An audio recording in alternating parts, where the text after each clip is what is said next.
जय जय रघुवीर समर्थ।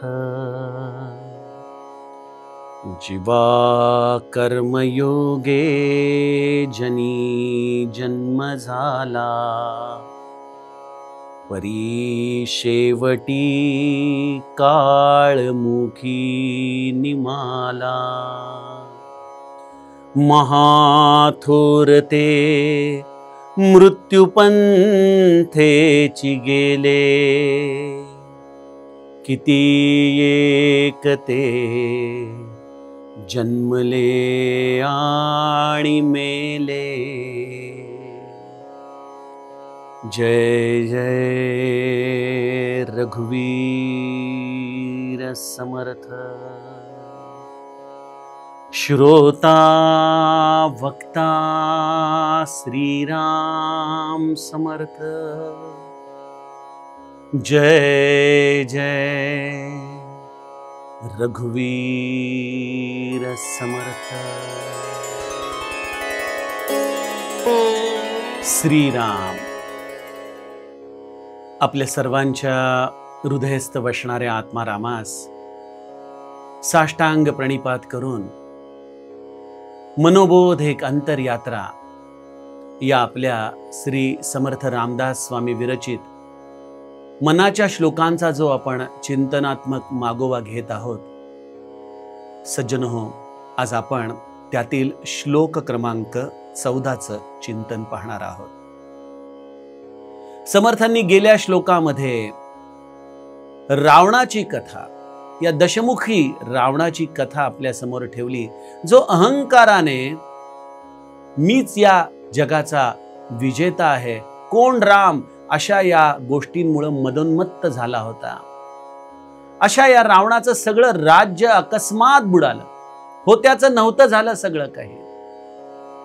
आणि अशा या रावणाची ही झालेली अवस्था समर्थ आपल्या समोर ठेवतात आणि म्हणतात, अरे बाळा, कशाचा गर्व करतोस, कशाचा अहंकार करतोस, सोडून दे ही वासना आणि आपल्या या मनाला तू सर्व दृष्टीने भगवंताच्या चरणी लाव, कारण हा काळ तुझ्या मागे हात धुवून लागलेला आहे, न जाणे तो कुठल्या क्षणी तुला ग्रस्त करेल।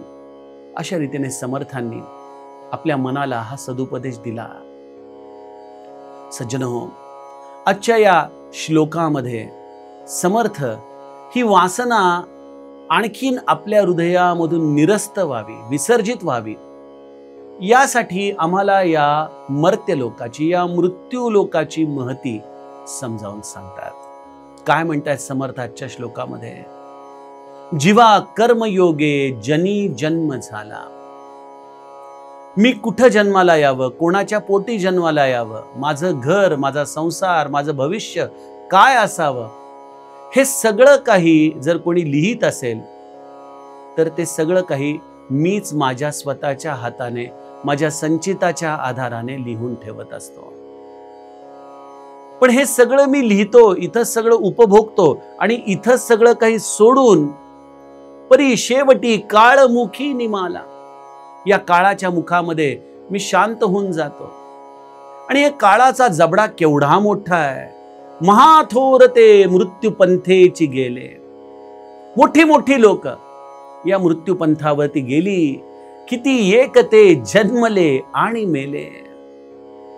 कितीतरी लोक जन्मली आणि मेली। एखाद्या गिरणीमध्ये जसं आपण गव्हाला टाकावं आणि पीठ खालून बाहेर पडावं, त्याप्रमाणे अनेक देह येतात आणि पिसले जातात, न जाणे ते पुन्हा कसे, कधी, केव्हा जन्म घेतील, याची ही सगळी विलक्षण अवस्था, ही यंत्रणा मनुष्याच्या बुद्धीच्या पलीकडची आहे। पण यातून एक महत्वाचं सूत्र या भावार्थाच्या दृष्टीने आपण समजून घेतलं पाहिजे। रावण ही वृत्ती काय होती आपण ती गेल्या श्लोकात बघितली, ज्याने या देशांवर, वेगवेगळ्या या पृथ्वीवरच्या भूमीवरती कब्जा मिळवला, तिथं चालू असलेल्या वैदिक अनुष्ठानांमध्ये बाधा आणली, जिथं जिथं यज्ञ होत होते तिथं जाऊन त्याने त्या यज्ञांचं विध्वंस केला, ऋषी मुनींना मारून टाकलं, देवतांना आपल्या तुरुंगामध्ये बंदी करून ठेवलं, अप्सरांना पळवून आणलं। हे सगळं या रावणाने केलं कारण त्याला या पृथ्वीमधून भोग घ्यायचा होता. ही भोगवादी वृत्ती आहे रावणाचं एक निदर्शक. पण खरंच हे जे भोग आम्ही इथं घेतो, ज्याच्यासाठी म्हणून आपण आजच्या काळातही बघतो कित्येक देशांमध्ये युद्ध चालू आहेत, इंच इंच जमीन देखील कोणाला ते द्यायला तयार नाहीत. आणि या सगळ्या गोष्टींचा जेव्हा आपण या चाललेल्या लढायांचा विचार करतो, तेव्हा खरंच माझ्यासारख्या माणसाला तरी एक स्वाभाविकपणे प्रश्न पडतो. खरं तर आमच्यासारखी लोक या व्यावहारिक दृष्टीने बोलायला जावी तर थोडीशी वेडसरच असतात. पण एक मनामध्ये सहज विचार येतो की जे दोन देश भूमीची थोडीशी देखील इंचभर देखील इकडं तिकडं अवस्था करायला तयार नाहीत, पण एखादा समुद्रामध्ये फिरणारा मासा मात्र कुठल्याही प्रकारचा व्हिसा न घेता एकमेकांच्या समुद्र मार्गांमधून जातो काय, येतो काय. सायबेरियामधून आजही कित्येक पक्षी बिना व्हिसाचे भारतामध्ये तिकडं शीतकाळ सुरू झाला की इथं येऊन राहतात. त्यांना कोणी काही म्हणत नाही. हा मनुष्यच एक असा काय आहे की या पृथ्वीवरच्या सर्व गोष्टींना सगळीकडे फिरण्याची मुभा आहे, पण आम्हालाच एक असा बाध्यता आहे, कारण आम्ही आमच्या विचारांची दिशा चुकून बसलेलो आहोत. मनुष्य, मी तुम्हाला पहिल्या सत्रात सांगितलं की मनुष्याकडं विचार करण्याची भूमिका आहे, पण गणेशाचं अधिष्ठान नसल्यामुळं हे विचार आमचे भोगवादाकडे जातात. नको असलेल्या असार गोष्टींचा संग्रह करणं, त्यांना प्राप्त करण्यातच धन्यता मानणं, हे आमचं जीवन झालंय. अशा लोकांसाठी समर्थ म्हणतात की बाबांनो, हा मृत्यूलोक आहे. इथं जन्मानंतर जर कुठली गोष्ट निश्चित असेल तर जन्मानंतर एकच गोष्ट निश्चित आहे, आणि तो म्हणजे मृत्यू. मृत्यू हे माणसाला मिळालेलं एक वरदान आहे. आणि या जन्म आणि मृत्यू या दोन क्षणांच्या आतमध्ये मनुष्याला आपलं आयुष्य व्यतीत करायचं असतं. कारण की एका क्षणी जन्मतो, एका क्षणी मृत्यू पावतो. मध्ये किती क्षण आहेत याचा काही अंदाज नाही. मध्ये काय होणार आहे माहित नाही. मध्ये काय प्राप्त करायचंय माहित नाही. हे जे आज आम्ही एखादी अप्राप्य गोष्ट जीवनामध्ये असते आणि त्यासाठी जे आम्ही निरंतर झुरत असतो ना, खरंच कधी कधी जर आपल्याकडंच त्रयस्थपणे पाहिलं ना, तर या सगळ्या गोष्टींना पाहिल्यानंतर हसायला येतं. काय साध्य करायचंय आम्हाला, काय प्राप्त करायचंय. आमच्या मनामध्ये दुःख निर्माण होण्याचं आणखीन एक कारण म्हणजे की माझ्या बाबतीतच हे सगळं असं का, दुसऱ्याच्या बाबतीमध्ये असं का, तिसऱ्याच्या बाबतीमध्ये असं का. अरे इथं ही प्रत्येक व्यक्ती त्याचं कर्जाचे संस्कार घेऊन आलेले आहेत. प्रत्येक जण आपापल्या संचितानुसार या मृत्यू लोकांमध्ये येऊन आपलं जीवन जगतायत. हा, यासाठी एक गोष्ट आहे की त्या जन्मामध्ये तुम्ही काय केलं हे तर तुम्ही बदलू शकत नाही, पण या जन्मामध्ये कसं वागायचं हे मात्र तुम्ही निश्चित ठरवू शकता. जीवा कर्मयोगे जनी जन्म झाला. जर कर्माच्या आधारानेच, कर्मफळाच्या संचितानेच तुमचा जन्म होणार असेल, तर आत्ता जर हा मला सत्य भाग पटला, तर या क्षणापासून मी माझं कर्म सुधारायला काय हरकत आहे बरं. आम्ही आमच्या गोंदवल्याला दुपारचा प्रसाद झाला की उठताना एक श्लोक म्हणतो, उपासनेला दृढ चालवावे, भूदेव संतासी सदा लवावे, सत्कर्म योगे वय घालवावे, सर्वामुखी मंगल बोलवावे. अरे बाळा, हा जो तू प्रसाद ग्रहण केला, ही जी ऊर्जा तू आता शरीरात धारण केली आहेस, त्याने ज्या तू कृती करशील ना, त्या कशा कर, सत्कर्म योगे वय घालवावे. चांगलं कर्म कर. चांगल्या कर्माच्या आधाराने उत्तम संचित निर्माण कर, आणि या उत्तम संचिताने कदाचित तुला या मृत्यू लोकामध्ये चांगलं जीवन प्राप्त होऊ शकेल. त्यामुळं चांगल्या कर्मांचा निषेध नाहीये, पण या कर्मफळाच्या आधाराने प्राप्त होणारी कुठलीही गोष्ट ही शाश्वत नाहीये. इथं मृत्यूलोक म्हटल्यानंतर ज्या काही या मृत्यूलोकातून मिळवणाऱ्या गोष्टी आहेत, मग तो पैसा असो, वस्तू असो, आपल्याबरोबरचे आप्तस्वकीय असो, आपली मुलं बाळ असो, ही देखील सगळी जण या काळाच्याच अधीन आहेत ना. म्हणून समर्थ म्हणतात जीवा कर्मयोगे जनी जन्म झाला, परी शेवटी खाळमुखी निमाला. बघा, तुम्हाला आठवतं का, एक सिन्युसायडल कर्व असते ज्याला साइन कर्व म्हणतो आपण. त्या साइन कर्व मध्ये ही उत्पत्ती आहे, ही स्थिती आहे आणि हा लय आहे. या गोष्टी निरंतर घडत असतात. या प्रत्येकाला जन्माला आलेल्या व्यक्तीला या मृत्यूच्या मुखामध्ये जावंच लागतं. समर्थ म्हणतात, महाथोर ते मृत्यूपंथेची गेले. तुम्ही कितीही मोठे असा, अगदी राजा असा, चक्रवर्ती सम्राट असा की रंक असा, या सगळ्यांच्या आयुष्यामध्ये जन्मानंतर ठरलेली गोष्ट आहे मृत्यू. समर्थांचा मृत्यू निरूपणाचा समास आपण वाचावा. अंगावरती शहारे येतात की मृत्यू न म्हणे हे, मृत्यू न म्हणे ते. किती मोठी यादी दिलेली आहे की तुम्ही ब्रह्मचारी आहात, तपस्वी आहात, तुम्ही कुमारी आहात, तुम्ही बालक आहात, तुम्ही वृद्ध आहात, तुम्ही सम्राट आहात, तुम्ही चक्रवर्ती आहात, कोणीही असा, तुम्हाला मृत्यू हा कधीही या देहाच्या आधाराने टाळता येत नाही. हा मृत्यू लोकच त्या नावाने त्यामुळे प्रसिद्ध आहे. त्यामुळे महाथोर असा तुम्ही, काही हरकत नाही. भगवद्गीतेच्या 11व्या अध्यायामध्ये भगवंताने जे आपलं दर्शन, हे विश्वरूप दर्शन अर्जुनाला दिलेलं आहे, त्यामध्ये एक आपण जर नीट बघितलं तर लक्षात येतं की त्या काळरूपी जबड्यामध्ये भीष्म, द्रोणाचार्य, कृपाचार्य, कर्ण, दुर्योधन, दुःशासन हे सगळे जण ओढलेले जात आहेत. हे त्याला त्या विश्वरूप दर्शनामध्ये दिसतंय. काही जीव त्या दाढीच्या फटींमध्ये अडकलेले आहेत, किंचाळतायत, ओरडतायत, परंतु त्यांना देखील इथं मरण वाचवू शकलं नाही. आता भीष्माचार्यांसारखा एवढा पुण्य श्लोक हा देखील या विश्वरूप दर्शनामध्ये या काळाच्या आतमध्ये ओढला गेल्यासारखा दिसतोय. मला आठवतं, या पुराणातल्या गोष्टी, ग्रंथातल्या गोष्टी तर फार छानच आहेत, काही शंका नाही, पण आपला हा मनोबोध हा आपल्यासाठी आहे. अमेरिकेचा जो सुप्रसिद्ध नृत्य कलाकार होऊन गेला एक 20-25 वर्षापूर्वी, मायकल जॅक्सन नावाचा, बलाढ्य श्रीमंत होता, प्रचंड पैसा होता त्याच्याकडं, आणि त्याने स्वतः ठरवलं होतं की आपण काहीही झालं तरी मरायचं नाही. म्हणून त्याने त्याचा बंगला नव्हे तर प्रत्यक्ष एक सुसज्ज असा दवाखाना करून ठेवला होता. 10-10, 12-12 डॉक्टर त्याने दिमतीला ठेवले होते. एवढंसं खुट्ट जरी झालं तरी लगेच त्याला ट्रीटमेंट मिळेल अशी त्याने सोय करून ठेवली होती. सर्व दृष्टीने जणू काही त्याने या मृत्यूवरती पहारेकरीच नेमले होते की कुठूनही तो मृत्यू येता कामा नये. पण काय झालं, कोणाला कळण्याच्या आधीच हा अंथरुणामध्ये मरून पडला होता आणि मेल्यानंतर कित्येक तासानंतर हा मेला आहे हे लक्षात आलं. मनुष्याचा मृत्यू हा निश्चित आहे. तुम्ही कितीही धनाढ्य असा, तुम्ही कितीही मोठे असा, तुम्ही कितीही नावाजलेले असा, तुमचा मृत्यू ज्या ठिकाणी येणार त्याच ठिकाणी येणार.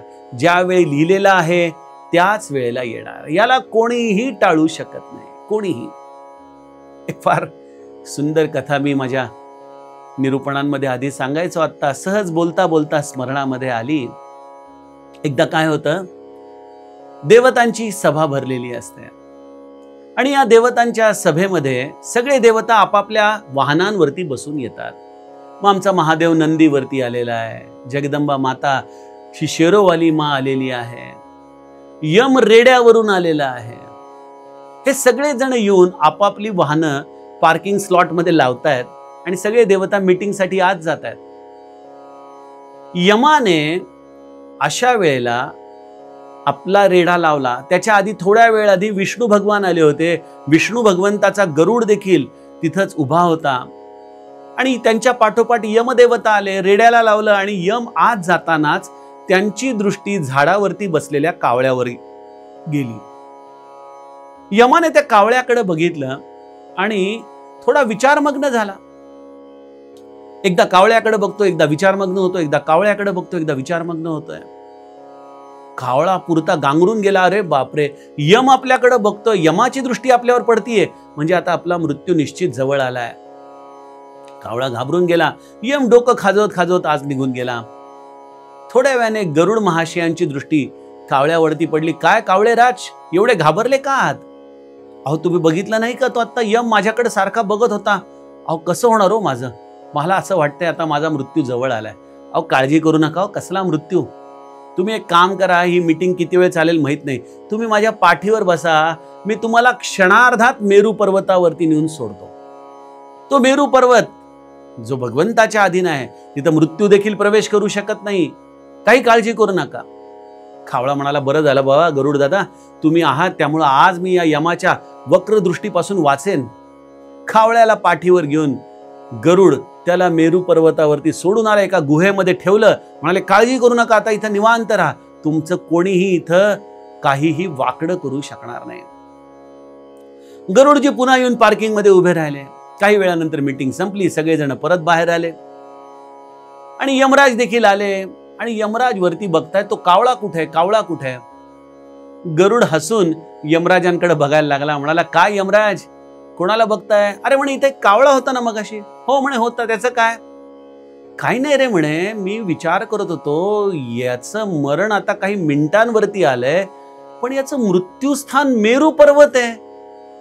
आता हा काही मिनिटांमध्ये मेरू पर्वतावरती कसा पोहोचेल, ह्याचं कोडं माझं काही केल्यास सुटत नव्हतं.